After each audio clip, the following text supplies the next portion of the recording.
Welcome to this explainer. Look, if you're building or defending AI applications right now, you've probably realized something pretty terrifying. Your traditional web security playbook, it's rapidly failing against generative AI.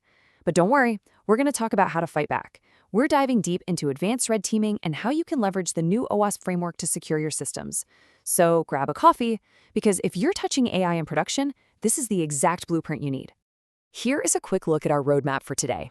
First, the broken security playbook. 2, enter AI red teaming. 3, RAG and vector weaknesses. 4, the agentic threat surface. 5, the OWASP LLM top 10. And finally, 6, securing the AI lifecycle.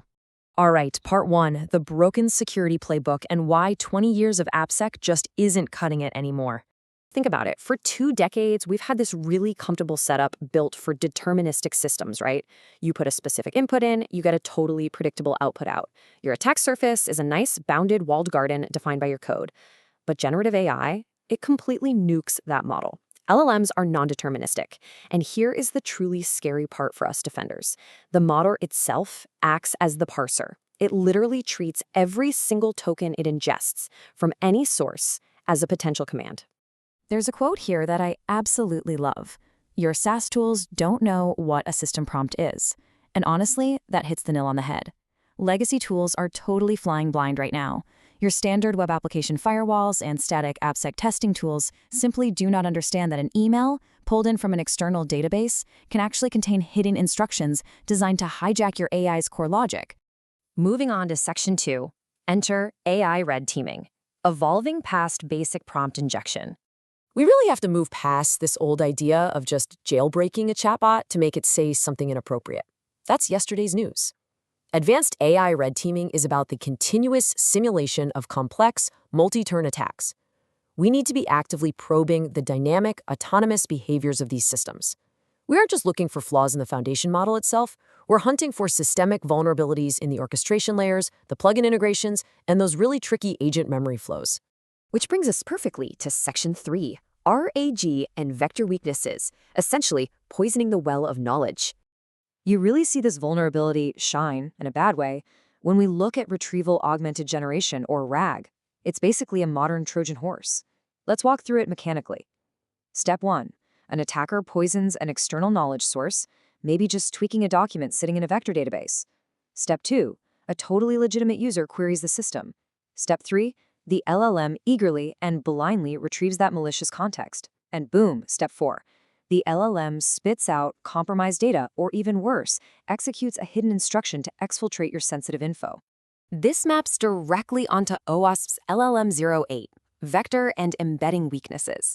What's wild here is that attackers can actually use something called embedding inversion to mathematically reconstruct your sensitive data. Or they can perform semantic poisoning to subtly alter how the AI perceives the relationships between concepts.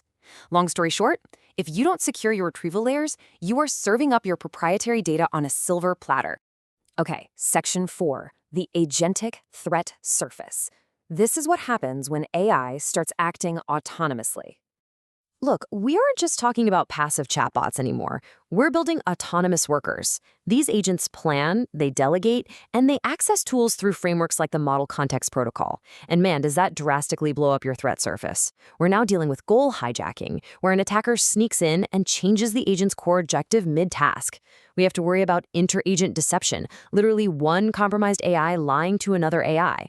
And we absolutely must defend against unsafe memory flows, where corrupted context just gets passed indefinitely down the chain. When you visualize the sheer complexity of this architecture, it is honestly staggering. You've got LLM automation agents talking to plugins, which talk to downstream services, which talk to your core databases. It means a single, successful prompt injection on the front end doesn't just stop there, it can cascade rapidly through your orchestration layer. One little injection can escalate privileges and suddenly result in a remote code execution or a massive backend data leak. So how do we fight this? Section 5, the OWASP LLM Top 10. Your new defensive framework for 2025 and 2026. We desperately need a structured playbook to categorize and systematically fight these immense new risks. This curated view of the OWASP LLM Top 10 should literally act as your release gate before you ship any generative AI feature. Right at the top, LLM-01, prompt injection. It's still the king of vulnerabilities, the main gateway for manipulating models. Then we've got LLM-02 for sensitive info disclosure and LLM-04 for model poisoning. But notice the real shift here is towards system-level risks. Things like LLM-06, excessive agency, and LLM-10, unbounded consumption. Speaking of LLM-10, what's really fascinating is that attackers don't even need to steal your data to completely ruin your day. They can just launch a denial-of-service attack by prompting the model to do an unfinishable task. Imagine asking an agent to compute all possible prime numbers or to write out the entire English dictionary with definitions. Because LLMs are so computationally heavy, these simple prompts can rapidly drain your budget, hand you an incredibly painful cloud bill, and flat out crash your backend systems. Then there's LLM-06, excessive agency. This is basically what happens when you hand an LLM the keys to the castle and just hope for the best. To actually mitigate this, you have to strictly limit LLM access. You need mandatory human-in-the-loop approvals for any privileged actions, and you've got to maintain absolute hard trust boundaries between what the AI is allowed to parse and what it's actually allowed to execute. Finally, Section 6, securing the AI lifecycle. We're moving away from one-off testing and into continuous operations. Because point-in-time testing is dead, it's just not enough anymore. We have to embed red, blue, and purple teaming directly into every single stage of the GenAOps lifecycle. I mean, everything from initial scoping and fine-tuning all the way out to deployment and live monitoring. This is a massive paradigm shift.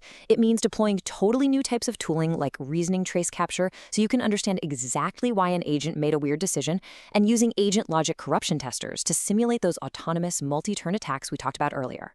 Ultimately, we kind of have to fight fire with fire here.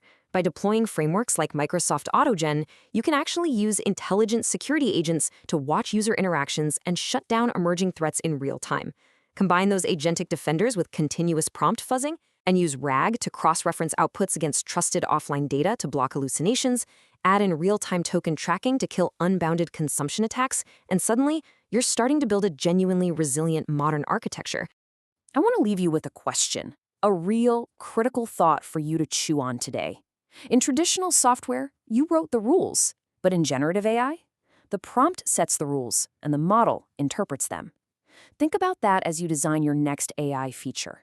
Ask yourself, have you truly locked the keys to the castle, or did you just hand them over to whoever writes the cleverest prompt? Thank you so much for joining me for this explainer, and stay safe out there as you keep building.